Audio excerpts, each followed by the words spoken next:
Hi friends, அஸ்ஸலாமு அலைக்கும். எல்லாரும் எப்படி இருக்கீங்க? இன்றைக்கி ஒரு லஞ்ச் vlog தான் பார்க்க போகிறோம்.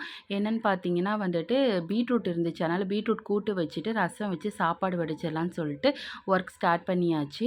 பீட்ரூட் கூட்டுக்கு ஒரு குயிக்கான ரெசிபி சொல்லிடுறேன். அதுக்கு வந்து ஃபஸ்ட்டு பார்த்தீங்கன்னா 1/4 கப்பு வந்து கடலைப்பருப்பு வந்து ஊற வச்சிரணும்.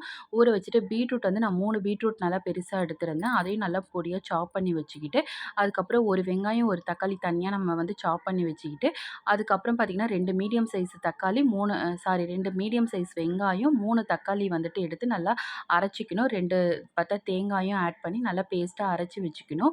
அதுக்கப்புறம் குக்கர்ல பார்த்தீங்கன்னா கொஞ்சோண்டு கடலெண்ணெய் ஊத்திட்டு, கரம் மசாலா தூள் ஒரு 1/4 டீஸ்பூன் ஆட் பண்ணிக்கோங்க.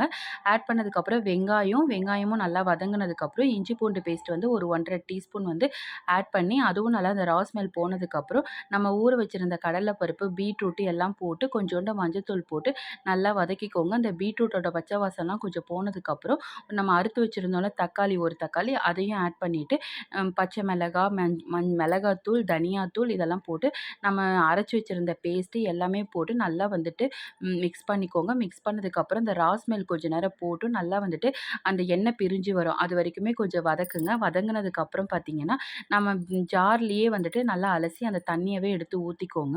ஊத்துனதுக்கப்புறம் பார்த்தீங்கன்னா, ஒரு 3 விசில்ஸ், 4 விசில்ஸ் விட்டீங்கன்னா வந்துட்டு நல்லா வந்து வெந்து வந்துரும். வெந்து வந்ததுக்கப்புறம் நம்ம ஃபைனலா உப்பு, காரம் எல்லாம் கரெக்ட்டா இருக்கான்னு பார்த்துட்டு, தண்ணியும் உங்களுக்கு தேவையான கன்சிஸ்டன்சி எப்படி இருக்கும்னு பார்த்துட்டு, அதுக்கேத்தா மாரி சிம் ஃப்ளேம்ல ரொம்ப தண்ணியா இருந்ததுன்னா, சிம் ஃப்ளேம்ல கூட வச்சு நீங்க கொஞ்ச நேரம் எடுத்தீங்கன்னா, நல்லா சூப்பரா இருக்கும் இது. நான் கண்டிப்பா ட்ரை பண்ணி பாருங்க.